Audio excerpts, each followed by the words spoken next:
Hello, আমি জয়দেব। দুঃখের ডায়েরিতে স্বাগতম।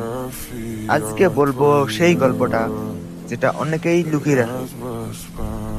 আমার একটা বন্ধু, যাকে আমি ভেবেছিলাম জীবনের শেষ পর্যন্ত থাকবে, কিন্তু কষ্টটা যখন বন্ধুদের থেকে আসে তখন সেটা আরো গভীর হয়ে যায়।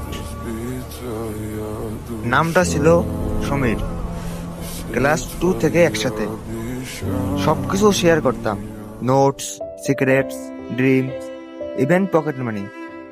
সে বলতো, জয়, তুই না থাকলে আমি কি করতাম রে। আমিও ভাবতাম এই বন্ধুত্বটা ফরএভার। কলেজ শেষ হলো, চাকরির চেষ্টা করছি, আমার একটা ইন্টারভিউ এর জন্য প্রস্তুতি নিচ্ছি। সমীর বলল, ভাই তোর রেজাল্টটা দেখা, আমি একটা কোম্পানিতে রেফারেন্স দিতে পারি। আমি খুশি হয়ে সব দিয়ে দিলাম। দিন কয়েক পর শুনলাম সেই কোম্পানিতে সমীরের সিলেকশন হয়েছে, আর আমার রিজিউমস সে নিজের নাম দিয়ে সাবমিট করেছে।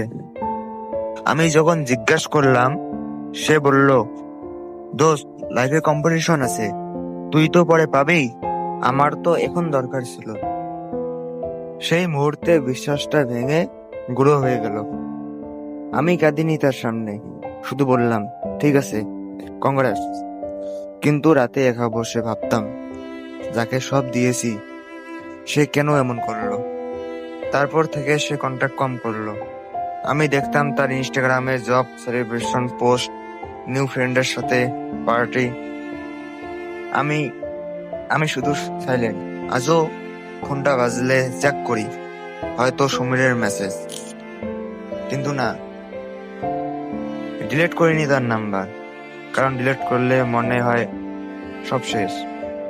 কিন্তু আসলে তো শেষ হয়েই গেছে। বুঝেছি এখন, সত্যিকারের বন্ধুত্বে ইগো থাকে না, কম্পিটিশন থাকে না। যে তোমার সাফল্য দেখে জেলাস হয়, সে বন্ধু নয়। কষ্টটা এখনো আছে, কিন্তু শিখেছি নিজেকে ভালোবাসতে।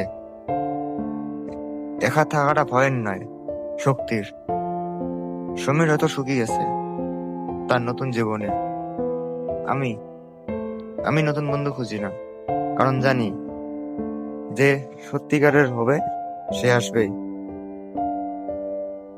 যদি তোমার জীবনেও এমন কোনো বন্ধু থাকে যে তোমার বিশ্বাস ভেঙেছে, কমেন্টে লিখে যাও। তোমার কথা পড়ে হয়তো কেউ শান্তি পাবে। দুঃখের ডায়েরিতে থাকো। পরের এপিসোডে আর একটা কষ্টের গল্প বলবো। একা থাকো না, অন্তত কমেন্টে কথা বলো। Take care.